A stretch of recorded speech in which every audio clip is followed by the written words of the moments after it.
साथीहरू सबैलाई स्वागत छ हाम्रो कमन ब्लगमा। आज हामी जाँदैछौँ कागरभिट्टाको छेउ इँटाबाट। त्यो चाहिँ किन जाँदैछौँ भन्ने कुरा चाहिँ तपाईँलाई अलिक पछि थाहा दिनेछौँ अनि तपाईँहरू हेर्दै गर्नु होला। हामी चाहिँ कागरभिट्टा जानको लागि चाहिँ यो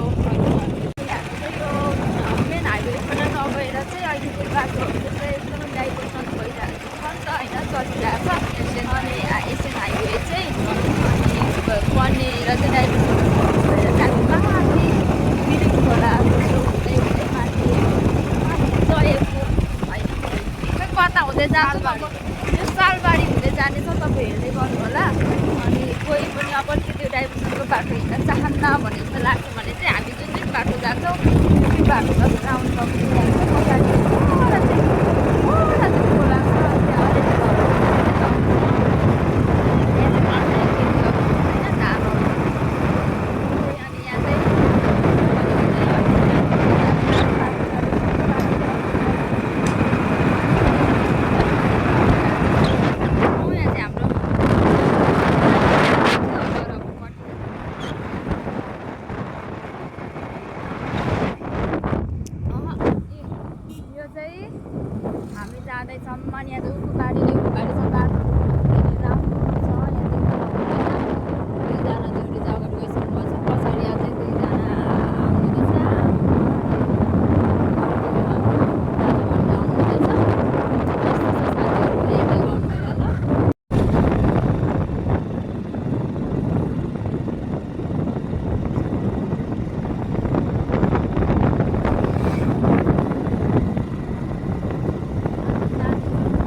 हामी जाँदैछौँ सरर बहिनीको घर।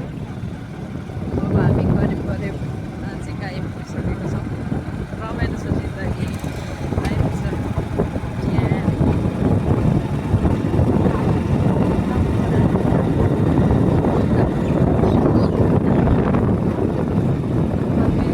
ट्राभलिङ याच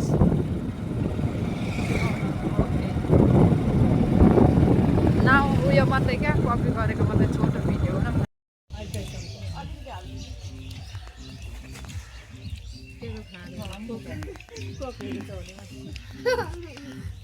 पाहुना जाँदाखेरि हामीलाई कस्तो खानु मन लाग्यो भने खाँदैन यसले कहाँ खान्छ बाबाले भन्थ्यो यसले त खाँदैन होइन। अरू बेला घरमा खाइँदैन थियो, फेरि अर्काको त मिठो हुन्छ नि त। मिठो जाने खाँदैन यसले कहाँ खान्छ, यसले घरमा त खाँदैन भन्नु भरे बिल्ला हुने को खाऊ त मिठो हुन्थ्यो नि त। घरमा त बाबाले पकाएको हुन्थ्यो भन्दा घरमा चाहिँ नखाने दुध तर्काकोमा डाडुले उगाएर हालिदिएको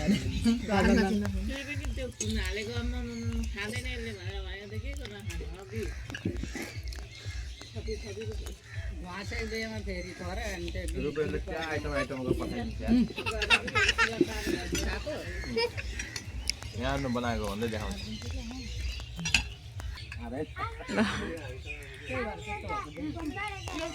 खाने बेला यस्तै गराएर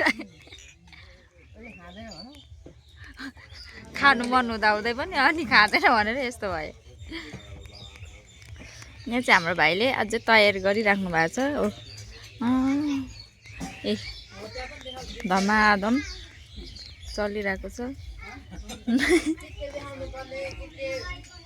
यहाँ चाहिँ ज्वाइँ हुनुहुन्छ। ओ बहिनी धमाधम काममा हुनुहुन्छ। अनि के भयो